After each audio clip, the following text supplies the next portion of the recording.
I'd always believed that the first real heartbreak would feel like a clean cut, sharp, quick, and final. Something you could point to and say, this is when everything fell apart. But it wasn't like that. For me, it was a slow unraveling, a quiet pulling of threads until I stood in the middle of a mess I couldn't recognize anymore. And the worst part? I hadn't even seen it coming. It was a Friday night, the kind of night when the campus hummed with restless energy. Laughter spilled from dorm hallways, and music thumped faintly from some frat party across the street. I should have been out there, too, hanging off someone's arm, sipping soda from a red cup, pretending to enjoy the noise. Instead, I was standing outside the locker room, clutching my phone like it was the only thing tethering me to earth. I'd come to surprise my boyfriend, Dylan. We'd been dating for 3 months, and though people whispered he was a player and a smooth talker, I'd convinced myself that with me, things were different. He smiled softer when he was around me. He kissed slower. He'd even swore, that I wasn't like the others. That's what I held on to when my chest tightened with doubt. He's different with me. He has to be. The muffled chatter from the locker room pulled me closer, my sneakers quiet against the tiled hallway. The door wasn't shut all the way, and before I could stop myself, I leaned closer. That's when I heard him. Man, I told you he was easy. Took a little longer than I thought, but worth it. Bet one. Laughter followed. Male voices, rough and loud, congratulating him. Another voice teased. So you're saying it only took 3 months to break Nico's ice? That boy really made you work for it, huh? My heart stuttered. Dylan's voice again, smug and satisfied. Yeah, but it's done. He's clingy, though. You should have seen his face when I told him I loved him. I almost laughed. A wave of heat surged through me, quickly replaced by a hollow cold. I pressed my back to the wall, as if the tiles could swallow me whole. A bet. Not love. Not late-night talks. Not the hand-holding that made my skin buzz, or the kisses that left me dizzy. Just a game. Just a joke. And I was the punchline. My grip on my phone loosened, and for a terrifying second, I thought I'd drop it and give myself away. My breathing came too fast, my chest too tight, but I couldn't move. I wanted to storm in, to scream, to throw every word of hurt I could muster at him. But my legs stayed frozen, locked between wanting to collapse and wanting to run. Instead, I backed away. Slowly at first, then faster, until the voices faded behind me. By the time I reached the quad, my vision blurred. The world around me, the street lamps, the sound of students laughing, the crisp night air, felt like it belonged to someone else. Inside me, there was only one thought, looping over and over. He never loved me. I was just a bet. I don't remember how I got back to my dorm. I only remember the sound of the door clicking shut, and the way I slid down to the floor, burying my face in my hands. The tears came hot and fast, an ugly, broken sound tearing out of me. My chest ached so badly, it felt like something inside me had cracked open. 3 months of hope, of believing someone finally saw me, of giving myself away piece by piece gone. And worse, he'd mocked me for it. I curled into myself, arms wrapped tight around my knees, trying to hold myself together. But the pieces kept slipping, scattering farther every time I tried to catch them. I don't know how long I sat there. Maybe minutes. Maybe hours. I lay in bed, staring at the ceiling, replaying Dylan's words until my chest ached raw. Clingy. Bet. Worth it. I thought heartbreak would feel like one sharp cut. Instead, it was slow, dragging me deeper every time I breathed. And I didn't know how I was supposed to climb out. Morning sunlight crept across my bedroom wall, spilling through the blinds like it had no mercy. My eyes burned, my throat ached, and every part of me felt heavy, like grief had wrapped itself around my body and pressed me into the mattress. I hadn't slept much. How could I? Every time I closed my eyes, Dylan's voice replayed in my head, clear as glass, sharp as a blade. Clingy. Bet. Worth it. The words didn't fade with the night. They sat in my chest, rattling around, making it impossible to breathe without feeling like I was splintering. Rolled onto my side and pulled the blanket tighter, wishing I could shut the world out. Maybe if I stayed here long enough, everything would dissolve. Dylan, his smug friends, that cruel little laugh. But a knock at my door jolted me upright. I froze. No one knocked on my door this early, not even my best friend Jaime. Then came a voice I knew too well. Nico, come on, open up. Dylan. My stomach twisted. I considered staying silent, pretending I wasn't here. But another knock followed, firmer this time. I know you're in there. Why do you have to things harder than it has to be? Harder? My fists clenched around the blanket. He had no idea what hard even meant. I dragged myself out of bed, feet cold against the wooden floor, and opened the door just enough to see him standing there. Dylan looked like he always did, messy blonde hair falling into his eyes, varsity jacket thrown on like he'd just rolled out of bed, that fake concerned tilt to his mouth. Seeing him almost made me crumble. Almost. What do you want? My voice cracked but held. His brow furrowed. What's wrong? We were supposed to meet last night. Last night, I snapped, cutting him off before he could spin some excuse. When I heard you tell your friends I was a bet. That sleeping with me was just to prove something. Color drained from his face, but only for a second before he plastered on that easy smirk. Nico, come on. You know how guys talk when they're drunk. I didn't mean it like that. My chest tightened. So you're saying I imagined it? I'm saying, he said carefully, like he was choosing each word as a weapon. You're blowing it out of proportion. Yeah, I told them I won the bet, but it was just a joke. You're too sensitive sometimes. That word, sensitive, felt like salt in the wound. My hands shook at my sides. You used me. You humiliated me in front of your friends. And now you want me to believe it was a joke. His jaw tightened. You're acting like I don't care about you. I do. If you cared, I shot back, my voice rising, you wouldn't have treated me like a game. The silence that followed was sharp enough to cut. Dylan's expression shifted. First frustration, then something darker. You know what your problem is? He said, low and biting. You latch on. You make everything life or death. No wonder people get tired of you. The words landed like punches. For a second, I couldn't breathe. Dylan exhaled, as if my silence proved him right. Look, maybe it's best if we take a break. You need space. I need less pressure. It'll be better for both of us. He said it like he was doing me a favor. My vision blurred, but I forced the words out. Get out. Nico. Get out. This time, he listened. With a shake of his head, Dylan turned and walked down the hall, footsteps fading until the apartment was quiet again. I shut the door, slid down against it, and buried my face in my hands. For a long time, I stayed there, trying to swallow the storm inside me. I wanted to scream, to smash something, to demand why I wasn't enough. But all I managed was silence. By noon, my phone buzzed for what felt like the 100th time.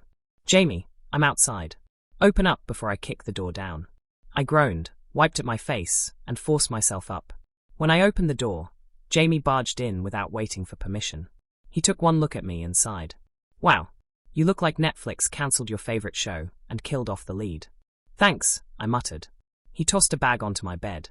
I brought snacks. And before you start with the whole, I don't want to talk routine too bad. You're stuck with me. I managed a weak smile. Jaime had that effect, storming in with sarcasm until the heaviness in the room cracked just a little. But he didn't let me hide for long. So, you want to tell me why Dylan showed up at the coffee shop this morning acting like the victim in a soap opera? My throat tightened. You heard. He was loud. And annoying. And I may have thrown a muffin at him. But seriously, what happened? I told him everything. The overheard words, the confrontation, the way Dylan twisted it back on me like I was the problem. By the end, my voice was shaking again. Jaime was quiet for a moment, then said, What a grade A jackass. I let out a bitter laugh. Yeah. No, I'm serious. Nico, you didn't deserve that. Dylan's a coward. He played a game and thought you wouldn't catch on. That's on him, not you. I swallowed hard. The reassurance helped, but the ache didn't disappear. Jaime clapped his hands together. Okay, enough moping. You're coming with me tonight. I blinked. What? There's a bar near campus. The football team hangs out there. And before you say no, he raised a finger. Think about it. Free drinks, loud music, and you staring at Chase Morgan's arms instead of crying into your pillow. Despite myself, I laughed. You're insane. Insanely right. He grinned. Come on, Nico. You need to get out. If nothing else, it'll remind you there's more to life than Dylan's lousy excuses. I hesitated, then nodded slowly. Fine. But if this ends with me vomiting in the alley, I'm blaming you. Deal, he said, already pulling me toward the closet. Now, let's make you look hot enough that Dylan cries when he sees the Instagram stories. That night, the bar pulsed with neon lights and the heavy beat of music. Jaime led the way, weaving through the crowd like he owned the place. I followed, still feeling out of place, but trying not to sink into the weight of the last 24 hours. Drinks first, Jaime declared, dragging me toward the counter. As we waited, I glanced around and froze. At a corner table, The football team had gathered, their laughter booming over the music. And at the center of it, like always, was Chase Morgan. Golden boy. Quarterback. Rich trust fund kid. Everything about him screamed effortless charm. His dark hair caught the light, his smile lit up the table, and even from across the room, it was impossible not to notice him. Jaime nudged me. Told you. Stare at his muscles. Therapeutic. I rolled my eyes, but heat crept into my face. Shut up. Before I could look away, Chase's gaze flicked across the room, landing right on me. For a second, I forgot how to breathe. His smile shifted, softer, curious. Then someone said something, and he turned back, leaving me with a pounding heart. Jaime handed me a drink. See? Already working. I shook my head, trying to steady myself. Chase's gaze brushed mine again, fleeting but sharp, like he actually saw me. My stomach flipped before I looked away, heat crawling up my neck. Jaime smirked into his drink. Oh, he definitely noticed you.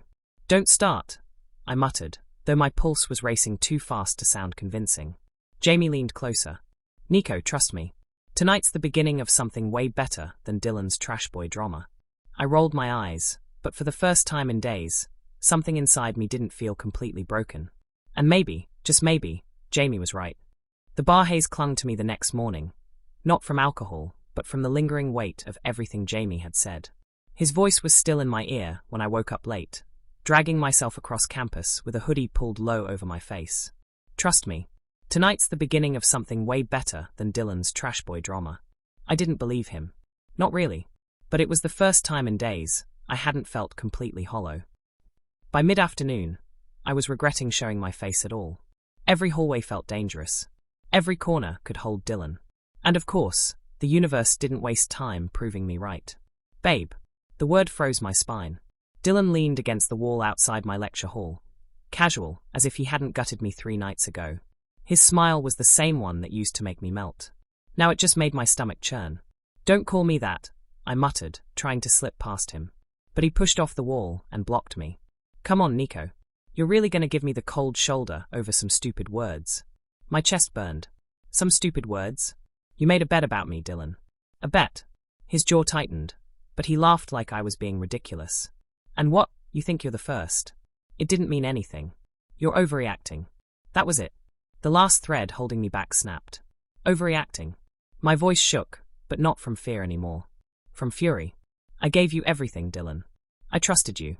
My throat closed up, but I forced it out. I loved you. And to you, I was just a prize to brag about to your stupid friends. People were staring. I didn't care. Let them. Let the whole world know what he'd done. Dylan's mask cracked for the first time. He leaned close, eyes hard. You think anyone's gonna want you after this? You're clingy, Nico. You smother people. That's why I had to make it fun somehow. The words landed like knives, but instead of bleeding, I felt numb. Stay the hell away from me, I whispered and shoved past him. I ducked into the side hallway near the restrooms. The raised voices reached me before I even rounded the corner. You can't just ignore me, Chase. A woman's voice, sharp and shrill. I froze. Everyone on campus knew that voice, Madison Green. Cheer captain. Chase's long-term on-again, off-again. The girl who seemed genetically engineered to match him. Perfect smile, perfect hair, perfect family. Madison, we're done. Chase's voice was lower, steady. I've told you that. No, you don't mean it, Madison snapped. You just need time. We're perfect together. Everyone knows it. You don't get to just walk away from me. My pulse quickened. I should have left. This wasn't my business. But before I could turn, a shadow fell across me. Chase. He stood a few feet away, jaw tense, Madison gripping his arm like she could anchor him. His eyes flicked up and locked on me. For one heartbeat, the world stilled. Then he moved. Chase brushed Madison's hand off and strode toward me. My breath caught as he reached me, his expression unreadable. Without hesitation, his hand slid into mine, warm and solid, grounding me even as my brain short-circuited. Madison, his voice was calm, sharp-edged steel. This is my boyfriend. I told you, I've moved on. The words slammed into me like a physical blow. Boyfriend. I stared at him, stunned, my hand trembling in his. Chase Ashcroft. Golden boy. Straight. He dated half the cheer squad. He was the campus legend with perfect grades, perfect smile, perfect future. And now he was standing there, holding my hand like it had always belonged there, telling Madison I was his boyfriend. My mind reeled. Chase is straight. Chase is straight. Chase is straight, or so I thought. Madison's face twisted, disbelief curdling into rage. You're kidding. Him. She laughed, sharp and cruel. You expect me to believe you dumped me for this? I flinched, but Chase's grip only tightened. Believe what you want, he said smoothly. But this conversation is over. Her eyes narrowed. You'll regret this. And with a toss of her hair, she stormed off. The silence she left behind pressed heavy on my ears. I barely remembered pulling Chase away. 1 second, his hand was locked around mine in front of Madison and the entire hallway, and the next, I was dragging him through the double doors that led out behind the gym. The noise of lockers and voices faded, replaced by the sharp slap of my sneakers against the concrete floor. When I finally stopped, my chest was heaving. My fingers were still tangled in his wrist. I dropped it like it burned. What the hell was that? My voice cracked hard enough to echo against the wall. Chase leaned against it, completely unbothered. Golden boy posture, arms folded across his chest like he hadn't just detonated my entire life in front of half the school. That, he said evenly, was me getting Madison off my back. I gaped at him. By making me your fake boyfriend? Are you insane? His lips twitched. Not fake. Convincing. I blinked at him. Chase. Look, he cut in smoothly, straightening. His gaze, sharp and steady, locked on mine. I'll explain. But right now, I need you to play along. Just for a little while. I barked out a laugh, the kind you choke on more than mean. Play along? Are you hearing yourself? Do you even realize what you just did to me? I realize perfectly, he said, calm as if this was just another day in his perfect little golden boy schedule. I also realize Madison won't stop unless she thinks I've moved on. And you, his eyes flicked over me in a way that made my pulse skip against my will, were right there. I stared at him. So I'm just convenient? A prop? His jaw flexed, like he wanted to argue, but decided not to. You're more than that. You're believable. My laugh this time came out sharp, bitter. Believable? Chase, you're. I gestured wildly at him, at his entire 6-foot frame of effortless perfection. You're Chase Ashcroft. You could pick literally anyone, and the school would nod and clap like seals. Why me? Something flickered in his eyes. Not humor. Not arrogance. Something else. Because they wouldn't believe it with anyone else. I froze. What's that supposed to mean? Chase pushed off the wall, stepping closer. The space shrank fast, too fast, until the warmth of his presence pressed at the edge of my nerves. It means Madison would know it was fake if I picked someone like her. She'd see right through it. But you, he tilted his head, studying me like he was memorizing every line. You wouldn't fake this. That's why it works. I blinked, my heart punching against my ribs like it wanted out. You're insane, I muttered, shaking my head. Completely insane. Maybe, he said lightly, like it didn't matter. But you're the only one who can help me. Help him. I almost laughed again, except nothing about this felt funny. My life was already a mess, already shattered with Dylan's betrayal replaying in my head every night like a broken record. And now Chase wanted me to add, pretend boyfriend, to my resume? No, I said firmly. Absolutely not. Find someone else for your soap opera, Ashcroft. I turned to leave, but his hand caught mine again, not rough, but firm. The same way he had in the hallway, like he could anchor me in place without trying. Please, he said quietly. I froze. That word didn't belong in his mouth. Not Chase. Not the golden boy who had everything. Hearing it cracked something small and sharp in me. I looked back at him. His expression was still controlled, but there was something under it. Something that didn't fit the Chase everyone else saw. Desperation. What's really going on with Madison? I asked slowly. Because this can't just be about her not letting go. His jaw worked again. Silence stretched, broken only by the sound of my pulse in my ears. Then he sighed, low, frustrated. She has dirt on me, he admitted finally. Stuff that could blow back on my family. She won't drop it. Unless she thinks I've moved on, and she's lost her leverage. I stared. So your brilliant plan is to fake date me until she gets bored? Basically. I dragged a hand down my face. Chase, that's insane. Yeah, I know, he finished for me, almost smirking. But it's also the only thing that might work. I opened my mouth to argue, but his gaze pinned me in place. Look, I know you don't owe me anything. And I know this is the last thing you need right now, after. He hesitated, carefully sidestepping Dylan's name. After everything. But if you do this with me, I'll make sure no one messes with you again. Not Dylan. Not anyone. The air between us thickened. My chest tightened painfully, because I wanted to believe him. I wanted to believe someone could make that promise and mean it. But wasn't that what Dylan had said too? I'll protect you. I'll never hurt you. Lies, all of it. I shook my head hard. I can't. I won't. Then let me give you something to hold on to, Chase cut in. He stepped closer again, close enough that his scent, clean, sharp, expensive, brushed my senses. Rules. Boundaries. You call the shots. We'll keep it simple. Convincing enough for Madison to back off. Safe enough that you don't get hurt. Deal. My heart thudded loud enough to drown my brain. Rules. Boundaries. Safe. Nothing about this man felt safe. But the way he was looking at me, steady, patient, not mocking like Dylan, not dismissive like half the school, it twisted in my chest. Against every screaming warning in my head, I heard myself whisper, "What kind of rules?" His lips curved, slow, like victory but softer. For starters, we keep it public. Hand-holding, sitting together at lunch, walking to classes. No one questions that. I swallowed. And in private? His eyes searched mine, unreadable. In private, it's whatever you want it to be. You draw the lines, Nico. Something trembled in me. Anger, fear, maybe both. But beneath it all, a flicker of something I didn't want to name. Hope. I bit my lip hard, trying to chase it away. This is insane, I whispered again. Chase leaned in just slightly, his voice low, almost coaxing. Maybe. But it'll work. And if it keeps Madison off my back, and Dylan off yours, it's worth it. Don't you think? My chest ached. My mind screamed no. But my voice, traitor that it was, came out quieter. Fine. But the second this goes too far, I'm out. His grin was small, sharp, and far too pleased. Deal. By Monday morning, it was official. I had apparently sold my soul to the devil. Or at least, the devil in golden boy disguise.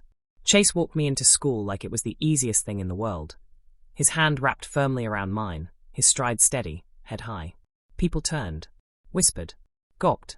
I wanted to crawl under the lockers and die. You're enjoying this way too much, I muttered as we passed a group of girls, all wide-eyed and slack-jawed. Enjoying? Chase tilted his head at me, feigning innocence. I'm surviving. Big difference. Right, I said flatly. Because fake dating me is such a hardship. His lips curved into a small, crooked smile. Not fake. Convincing. You'll get it eventually. My cheeks burned, and I forced myself to look away.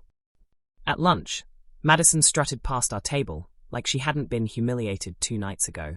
Her nails clicked against her phone screen, as she snapped a picture of Chase, then flicked her gaze at me with a glare sharp enough to cut glass. Chase tightened his hand on my knee under the table. Ignore her, he murmured. Easy for him to say. Still, I forced my sandwich down and stared straight ahead, pretending the world wasn't watching me unravel. Later that week, I found Chase alone in the library. His usual confidence was missing. He sat slumped in the corner, a thick textbook open in front of him, but untouched. You okay? I asked cautiously. He startled, looking up like he hadn't noticed me approach. Yeah, fine. You don't look fine. His jaw flexed. For a moment, I thought he'd shut me out completely. But then he muttered, My dad wants me to apply early decision to Harvard. Wants me to major in economics. Wants me to. He broke off with a bitter laugh. Wants me to be him. I blinked. The golden boy armor slipped just a little more, and underneath it was exhaustion. You don't want that? I asked. He shook his head. I want something else. Football. Maybe business on my own terms. Just not what they've mapped out for me since I was 5. The honesty hit me harder than I expected. For once, Chase Ashcroft wasn't untouchable. He was human. Sounds like you're trapped, I said softly. Yeah, he admitted. His gaze flicked to me, warm and startlingly open. But for the first time in a while, I don't feel like I'm drowning. You make it easier. My throat tightened. I wanted to argue, deflect, anything, but the words stuck. And I realized, terrifyingly, that maybe I didn't hate being his fake boyfriend as much as I pretended. Chase walked me to my dorm after study hall, his hand brushing mine in the dim hallway light. You know, he said lightly, you're not half bad at this. At pretending? I asked dryly. At making people believe it, he corrected. Then his hand slid fully into mine. Not just for show. Not for an audience. Just because. I froze. My pulse shot into my ears. You're insane, I whispered. His grin curved slow and lazy. You keep saying that. And for one wild second, I thought he might lean in closer. But the moment shattered when my phone buzzed violently in my pocket. I tugged it out, and my stomach dropped straight into my shoes. Because there, flashing on the screen, was a notification from the school gossip page. And staring back at me was my own face, flushed, vulnerable, half-dressed in Dylan's bed. My ex. My worst mistake. My humiliation, now plastered for everyone to see. I couldn't breathe. The hallway tilted. My phone slipped in my sweaty grip. Chase's voice cut through the roaring in my ears. Nico, what is it? But I couldn't answer. Couldn't move. Because the comments were already piling up under the picture. And I knew. Dylan had done it. He'd destroyed me. The photo spread through campus like wildfire. By morning, it wasn't just a post on the gossip page. It was whispered in the hallways, flashed on phones, printed in cruel grins. And me? I wanted to vanish. I skipped classes, hid in my dorm, and ignored every buzz of my phone. The shame sat heavy in my stomach, like lead. It wasn't just that people had seen me exposed. It was that Dylan had taken the last piece of control I thought I had. By the second day, I believed Chase would have abandoned this ridiculous arrangement. He didn't need my mess tied to his golden image. But instead of leaving, Chase showed up. Literally at my door, pounding until my roommate cursed and let him in. Nico. His voice was sharp, his eyes blazing. Why didn't you call me? I blinked up at him from where I was curled under my blanket. Because this isn't your problem. The hell it isn't. He yanked the blanket off, ignoring my protest. You're my boyfriend. Fake boyfriend. I muttered bitterly. Not anymore. His tone cut through me like steel. Not when some jackass thinks he can humiliate you. Not when people are running their mouths like this. I'm not letting you go through this alone. Something inside me cracked. My throat tightened, my eyes burning. Why? Why do you care so much? He stared at me, jaw clenched, like the words were being ripped out of him. Because I like you, idiot. His voice was rough, stripped bare. I don't know when it happened. Maybe when you stood up to me in the library. Maybe when I saw you in the bar that night. Maybe when you didn't buy into all the golden boy crap. But it did. And I'm not letting Dylan, or anyone, make you feel like you're less than you are. My face flushed and my throat closed up. I couldn't speak. I refused to believe him, but his actions later that day proved me wronged. Later that day, Chase found Dylan. It wasn't hard. Dylan was leaning against his car in the parking lot, surrounded by his usual pack of smirking friends. The kind who thought ruining someone's life was entertainment. Chase didn't hesitate. He strode straight up, his presence cutting through their laughter like a blade. Delete the pictures. Now. Dylan raised an eyebrow, smirk curling. Relax, Ashcroft. Everyone's already seen them. Not my fault your new toy can't keep his clothes on. Chase snapped. He grabbed Dylan by the collar and slammed him against the car hard enough to rattle the frame. Gasps rippled through the crowd. You think this is funny? Chase's voice was low, lethal. Humiliating him? Using him for a bet wasn't enough for you. Dylan's smirk faltered, but he covered it with a sneer. You really gonna ruin your reputation over some pathetic rebound? Chase's grip tightened. Call him that again. I dare you. Silence fell. Even Dylan's friends didn't laugh. Chase's eyes burned with something I'd never seen in him before.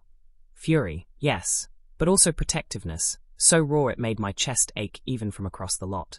You ruined him once, Chase said, voice low and steady. But you won't touch him again.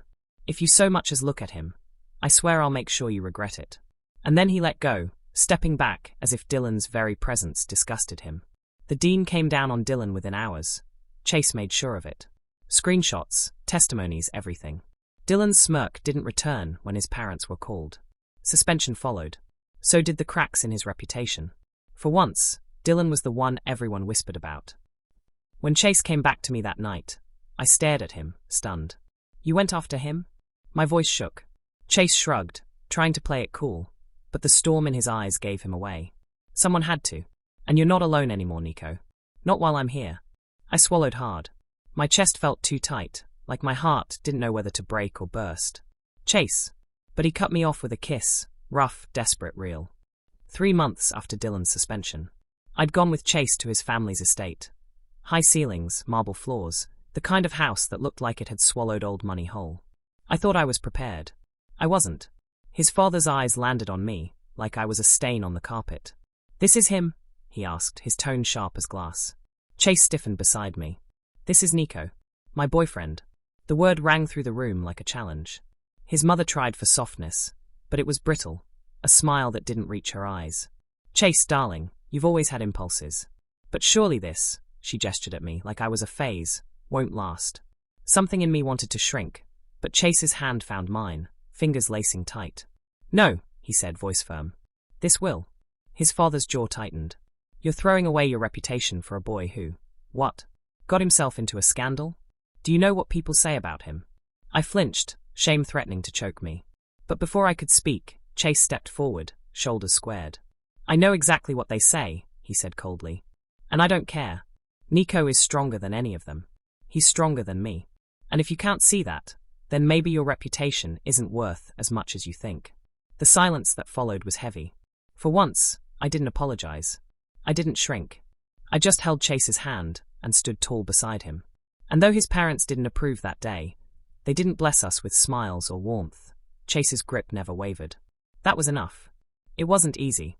Healing never is. But weeks turned into months, and slowly, the weight lifted. Chase kept his promise. He made it easier. We studied together in the library. He walked me home from classes. He even dragged me to football games, where I cheered half-heartedly until he grinned at me from the field and made my stomach flip all over again. And one night, under the bleachers after a win, he pulled me close and whispered, "You know this isn't fake anymore, right?" I laughed, breathless. It stopped being fake a long time ago. His lips brushed mine, soft and sure. And for the first time since Dylan broke me, I believed it. This wasn't survival. This wasn't pretending. This was the real thing. We weren't faking anymore. Everyone knew it. Professors, teammates, even my mom, who called me one night, crying, saying she was proud of me for finally finding someone who treated me right. Chase and I had our fights, sure. He was stubborn, arrogant, used to getting his way. And me? I was still learning to trust, to believe I wasn't just a placeholder in someone's life. But every time doubt crept in, Chase was there. At the library table, sliding me his last energy drink. At practice, waving like an idiot until I smiled. At night, whispering promises he never failed to keep. The last game of the season ended in a roar of cheers. I was there, front row, heart pounding as Chase scored the final touchdown. He found me in the crowd, grinning wide, sweat dripping down his temples. And later, under the stadium lights, he pulled me into his arms. "You still think this is fake?" he teased. I laughed, breathless. Not even close. And when he kissed me, open, unashamed, in front of the whole damn school, I knew. We weren't surviving anymore. We were living. Together.